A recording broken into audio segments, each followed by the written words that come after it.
darkness shall turn to dawning, and the dawning to noonday bright, and Christ's great kingdom shall come on earth, the kingdom of love and light.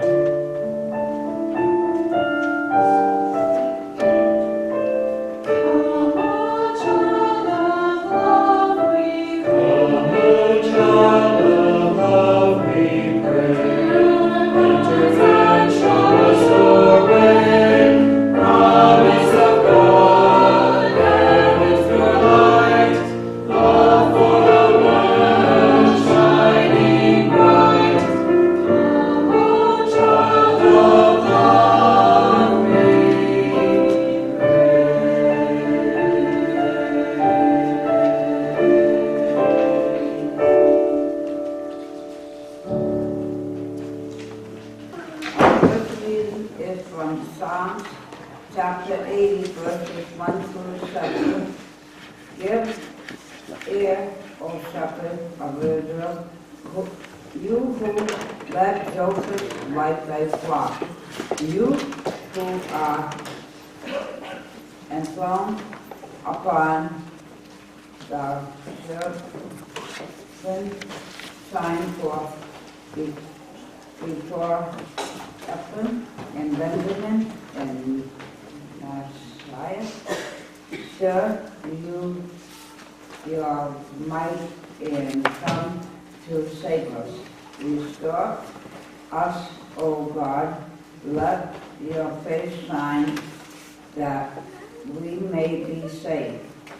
O Lord God, our post, how long will you be angry with your people prayers?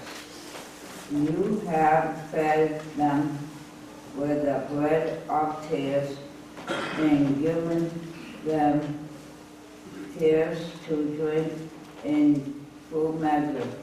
You make us the scorn of our neighbors. Our enemies laugh among themselves.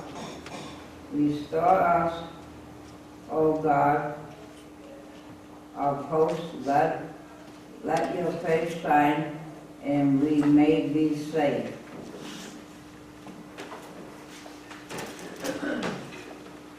Our second reading this morning comes from the words of the prophet Isaiah, chapter 9, verses 1 through 7.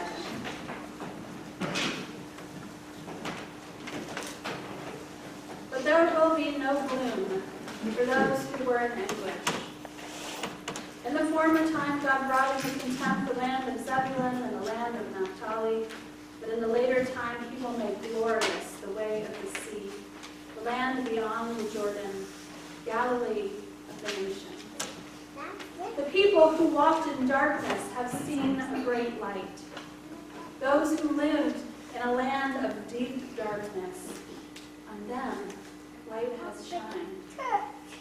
You have multiplied the nation, you have increased its joy. They rejoice before you as with joy at the harvest, as people exult when dividing plunder.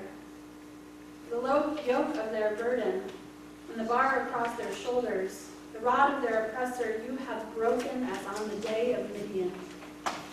For all the boots of the tramping warriors, and all the garments rolled in blood, shall be burned as fuel for the fire. For a child has been born for us, a son given to us.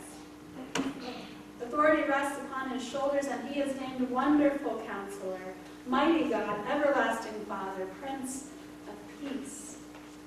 His authority shall grow continually, and there shall be endless peace for the throne of David and his whole kingdom.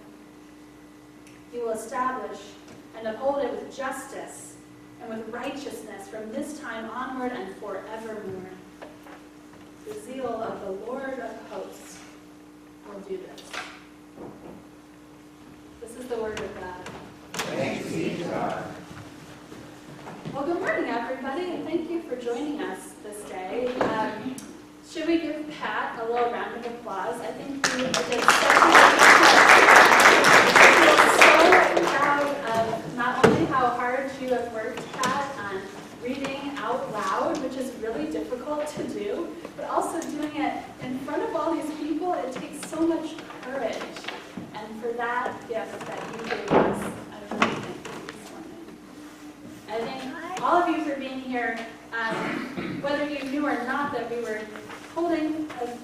kind of blue-themed Christmas, a Christmas service aimed at healing and wholeness for everybody for whom the holidays might be a little bit of a struggle. There's a trend of these kind of services. It began, I think, maybe in the last 10 years or so, they started to pop up everywhere. Longest night services sometimes held on the winter solstice, when the darkness just threatens to take over.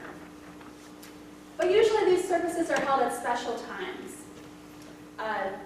other times than Sunday mornings, right? Because deep down, I think we kind of believe that Christmas is for happy people.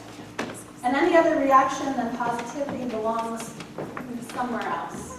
It's permissible maybe only around the edges. And of course, it's easy to see why. Have you started to get Christmas cards in the mail? Yeah. This week we got 4. One was a beautiful smiling baby, all dressed in red and green, gorgeous, fat cheeks. Another was a family of 4, all in matching outfits, of course, post. Another of a toddler during the probably 3.5 seconds that she actually had the bow in her hair. And one family even managed to get their cat to pose with them. I thought that was very impressive. In these Christmas photos, everyone is smiling, showered, put together, and really just showing how happy they are. Now, some families take it up to the next level by adding a Christmas letter. Have you gotten any Christmas letters this year? Those intrusions of family bragging into our humble abodes. And then we read about how Johnny got into college and Maggie had a wonderful piano recital and the whole family traveled to Aspen for a ski vacation. Great. Dan and I usually get one from his great aunt and uncle, Julie and Bill. They live in Orange County, California, so you can only imagine what their letters are full of. We hear lots of bragging about their grandchildren and how many trips they've taken in the past year. But this year, it was different, though. Bill had a stroke earlier in the year, and recovery has been really tough. That's not in the letter, though. Of course it's not.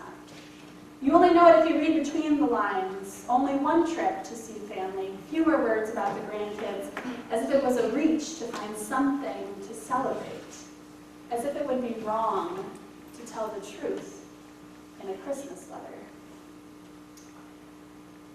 A few years ago, I picked up this book from a favorite author of mine, Barbara Ehrenreich, and it's called Bright-Sided: How Positive Thinking is Undermining America. Barbara had been diagnosed with breast cancer, and as she went through the treatment and recovery process, she's now in remission, she was struck again and again by just how much we rely on the power of positive thinking, and just how destructive it can be to force people to be optimistic. She tells a story about posting on a cancer patient message board about her feelings of anger at her diagnosis and frustration with everyone's insistence that she must face it positively. Dozens of women wrote back to her telling her this attitude would not help her get well, telling her that in order to heal she would need to stay positive. Looking back on her journey through cancer, Barbara reflected that what cancer gave her was, quote, a very personal, agonizing encounter with an ideological force in American culture that I had not been aware of before. One that encourages us to deny reality, submit cheerfully to misfortune, and blame only ourselves for our fate. It turns out this particularly American emphasis on positive thinking is not limited to the medical field. It's the constant desire for more, the belief that there can only be growth ahead that fuels our economy toward dangerous bubbles, like the one that popped in 2007 and 2008. In her book, Barbara talks about the ways in which Americans in particular are stereotypically known to be positive people. Everything from our megachurch pastors to our cultural norms around smiling at strangers confirms this. But when it comes to actual measures of happiness, there's a really different story. In a survey of over 100 studies of self-reported happiness worldwide, Americans ranked 23rd. And in the Happy Planet Index, this is something that economists have developed in an attempt to measure the well-being of nations instead of simply just their gross national product, but how well are their people. The United States comes up 150th. Americans account for 2/3 of the global market for antidepressants. 2/3 of the antidepressants in the world, in this country. And that's now the most commonly prescribed drug in the United States. And here we are, so many of us suffering and all feeling this pressure to be optimistic. With the added weight that if we cannot muster the smiles, we must be partly at least to blame for whatever has gone wrong in our lives. This morning's reading from Isaiah might be familiar to you. It's traditional for the Christmas season, but usually only verse 2, the people who lived in darkness have seen a great light, and then it skips right ahead to verse 6, for a child has been born to us. We do to this passage what we do to those Christmas letters, snipping away anything uncomfortable, glazing over how we got here and only including the positive points. Those middle verses are weird, disturbing. Plunder, the rod of the oppressor, the boots of tramping warriors, and garments rolled in blood, burned in a bonfire. All of this precedes those sweet little verses about the birth of a baby. We interpret them as two separate, disparate things, as if the life or death struggle to get out from under oppression was somehow unrelated to the gift of Christmas, as if we could have hope without fighting for it. In Barbara's book, she makes this really helpful distinction between optimism and hope. I just want to read it for you, a little section. She says, positive thinking can be summarized as, things are pretty good right now, at least if you're willing to see silver linings, make lemonade out of lemons, etc., and things are going to get a whole lot better. This is optimism, and it is not the same as hope. Hope is an emotion, a yearning, the experience of which is not entirely within our control. I don't know that we totally grasp the difference between these two things.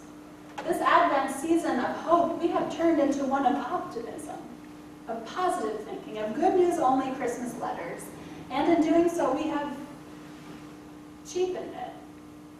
We've taken the real hope out of Advent. The psalmist's words we heard today that Pat read, they're actually more about the hope of this season than any shiny, happy Christmas card. The people cry out to God to save them, to restore them.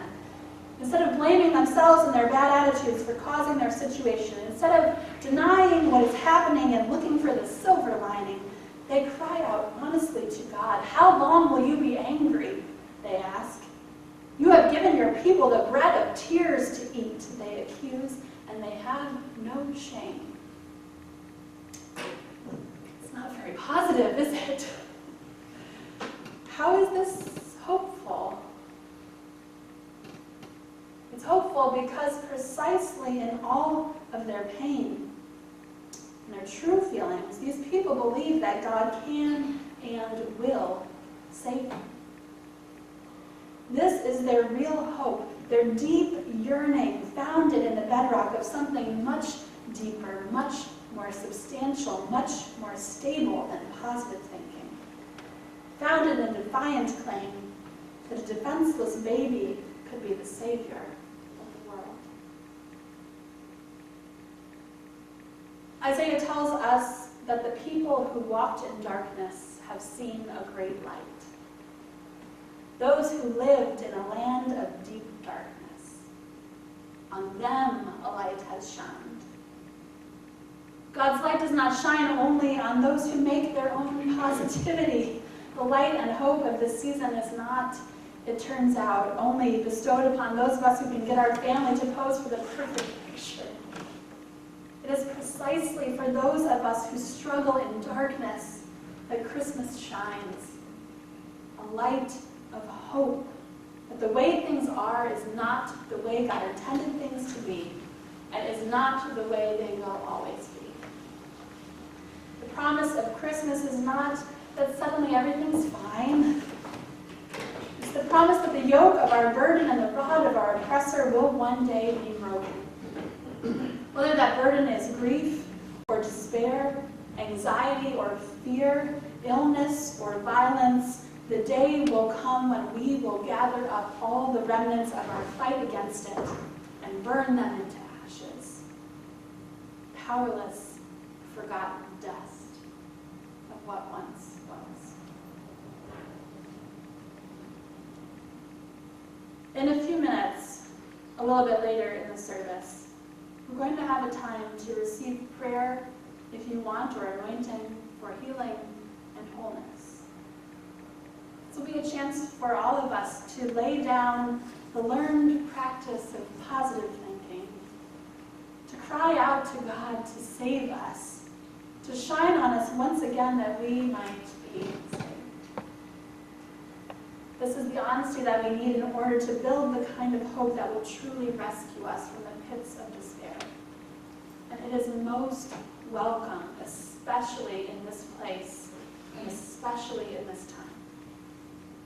God's love is big enough, creative enough, powerful enough to become flesh and dwell among us. It is big enough, I